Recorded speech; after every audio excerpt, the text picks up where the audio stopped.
The boy turned on the tap, pretending to wash your clothes, and he looked at the woman behind him. After she's gone, he smiled a little, and then sneaked the clothes into her washing machine. While watching the game, he's hiding in a corner, waiting for the game to end, and pick up somebody else's leftover popcorn. That's what he eats for a day. But can you believe it? Just such a poor boy, to become $1 million 8-year athlete. His name is Mike. I lost my father when I was young. Mother was a drug addict, so I was put up at my uncle's, old enough to go to school.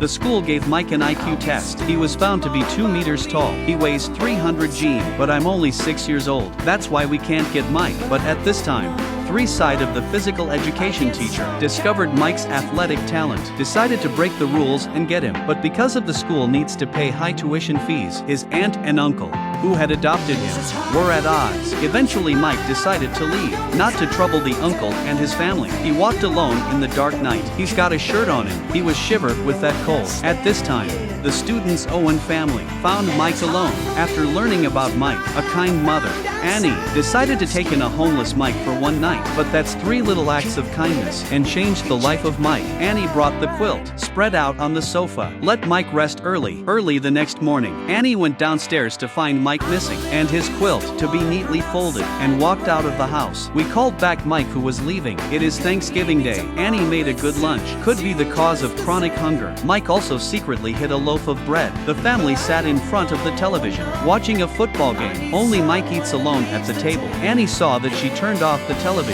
Bring the whole family to the table for dinner. Annie is trying very hard to fit Mike into the family, and offered to take Mike to buy new clothes. But Mike insisted, I'm going back to my mother's. The pair drove up to a block. Mike wouldn't let Annie get out of the car, because this place is full of punks. When Mike saw the eviction notice on Mom's door, he turned away disappointed. From a small twisted growth environment did not distort Mike's character. On the contrary, he is kind and honest, and his tall, strong appearance, creating a sharp contrast. Annie looked at poor Mike in front of her, can't help but feel pity. She wants to adopt Mike officially, so they found Mike's biological mother. Michael's birth mother said, I really can't give Mike a better life. For Annie to adopt Mike. Wait until Annie has gone through a series of formalities. Back home, Annie asks Mike if he wants to be adopted. Because of the long time, Mike already thought of everyone as his family, and everyone didn't think of Mike as an outsider. In spite of that, in a racially charged America, about Annie's adoption of Mike, or attracted rumors Dawn language.